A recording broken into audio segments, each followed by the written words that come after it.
퇴직금 전체를 상가집에 쏟아부었는데 상가가 상가집이 됐다, 뭐 이런 얘기가 있습니다. 왜 그러겠습니까? 이 신축 아파트 분양할 때 상가 분양하는 거 듣고 이 상가에다가 12억, 15억, 18억 갖다 부었습니다. 자기 돈으로 전부 다 했다라고 해도 쉽지 않은 건데, 거기에 절반가량을 혹은 그 이상을 대출로 해서 샀더니 어떤 일이 벌어집니까? 임대가 안 되는 겁니다. 월세 내고 보증금 내고 들어올 사람들이 없는 겁니다. 그러다 보니까 어떤 일이 벌어집니까? 공실이 생기고 대출 이자 내야 되고 원금 갚아야 되고, 그러니까 이제 지옥이 펼쳐지는 겁니다. 무리하게 상가를 이제 분양받았던 탓에 그렇게 이제 노후가 박살나고 순식간에 빚쟁이로 전락하는 겁니다. 이런 말도 안 되는 일들이 비일비재하게 벌어집니다. 뭐라고 얘기하냐? 서울에 있는 뭐 아파트에 있는 상가를 분양을 받으면 제일 가까운 지역에 제일 이제 위치가 좋은데, 이제 뭐 SK텔레콤 이런 쪽에 이제 대리점 들어오는데 월세 1,000만 원, 보증금 뭐 2억, 이런 이제 한 사례를 가지고 여기저기 파다하게 이제 떠들어댑니다. 대출 뭐 10억 내도 뭐 월세 받아가지고 이자하고 원금하고 착착착 해가지고 몇 년이면 다 갚을 수 있다라고 떠들어대는 거죠.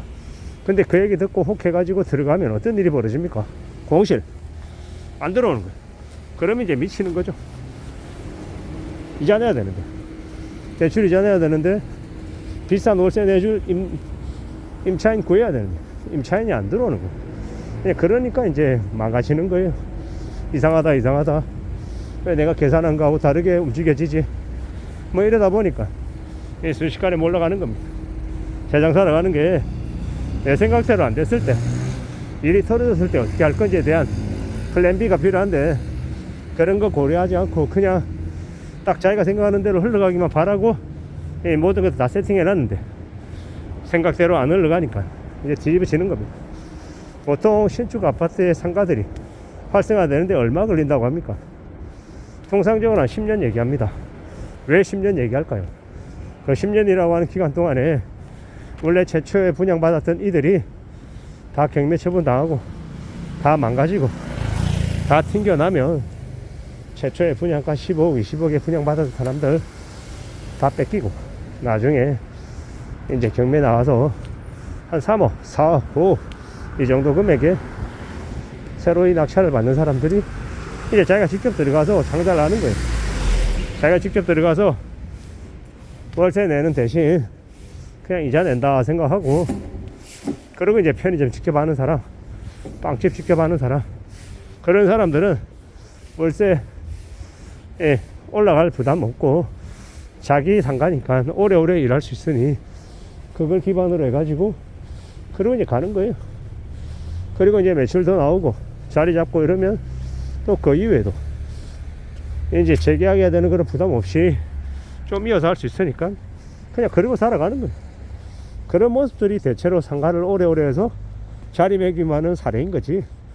그냥 직장 쭉 다니다가 갑자기 뭐 퇴직금하고 대출금하고 합쳐가지고 분양받아서 월세 따박따박 받으면서 이렇게 사는 그런 일은 거의 벌어지지 않더라는 겁니다.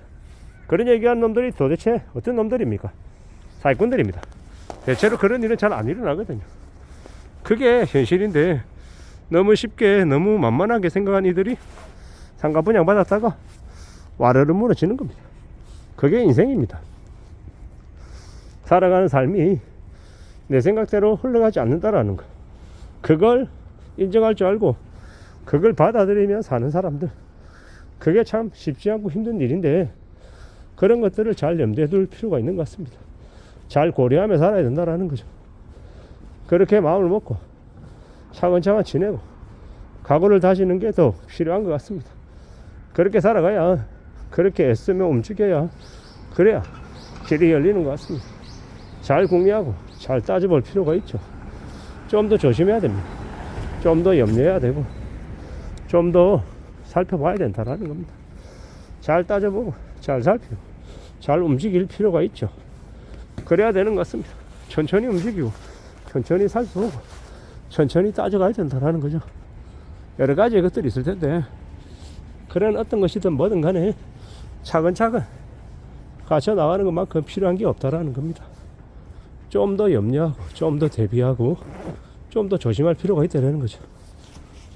이 험한 세상을 살아가는데 상가분양 받아서 가만히 있는데 월세 딱딱 받고 안정적으로 수월하게 할 수 있는 일이 어디 있습니까? 그런 거 없다라는 겁니다. 상가도 분양이 아니라 지금 같은 시국에 1년, 2년 있다가 각 신도시에 나오는 엄청나게 많이 피어 있는 곳들 헐값에 사들여서 자신이 직접 장사할 거 궁리하면 그건 괜찮죠. 그건 꽤 유용한 겁니다. 그렇게 해놓으면 나중에 이제 가치도 올라가서 좀 더 괜찮아질 수도 있죠. 근데 무리하게 비싸게 사서 장사하겠다라고 생각하면 되게 힘들어집니다. 그게 현실입니다. 그걸 잊지 말고 살아가야 되겠습니다. 남들은 나보다 다 멍청하고 내가 생각한 대로 착착착 흘러갈 것 같지만 세상 살아가는 거 그렇게 녹록지 않다라는 거. 그래서 좀 더 심사숙고하고 좀 더 살펴볼 필요가 있는 것 같습니다. 천천히 움직이고 좀 심사숙고해야 되겠다라는 겁니다. 그렇게 마음을 먹고 움직이는 게 제일 나은 것 같습니다. 서두르지 말라. 서둘러서 일이 잘 되는 일은 거의 없다라는 거. 그러니 좀 더 조심할 필요가 있겠다라는 겁니다. 천천히 움직이자라는 거. 그리고 살아가는 현실을 잘 좀 따져봐야겠다라는 겁니다. 그냥 되는 거 없기 때문에 말씀을 드리는 겁니다. 차근차근 나아가야죠. 그냥 되는 게 어딨겠냐라는 겁니다. 누가 뭐라 그래도 부지런히 우직하게 지금의 삶을 살아가야 되는 것 같습니다. 좀 더 조심하고 좀 더 염려하며 살아가자라는 겁니다. 함부로 상가 분양 받아가지고 인생 날려먹어서는 안 됩니다. 쉽게 수월하게 좀 만만하게 뭔가를 해보겠다라는 그런 생각이 그런 이제 큰 화를 부르는 것 같습니다. 신중하게 생각하고 서두르지 않고 천천히 뭔가를 해보겠다라고 각오하는 게 제일 좋은 것 같다라는 겁니다. 그렇게 마음 먹고 살아가야 그래야 삶이 지켜지는 것 같습니다. 살아가는 우리네 삶은 절대 녹록지 않다라는 거. 상가 분양 받아가지고 상가집 됐다라고 얘기하는데 그건 말장난인 거고요. 실제로 뭔가 수월하게 금방금방 이루어지는 것은 없다라는 거. 그리고 함부로 사인 잘못하면 인생이 끝장난다라는 걸 명심해야 될 것 같습니다. 이상입니다.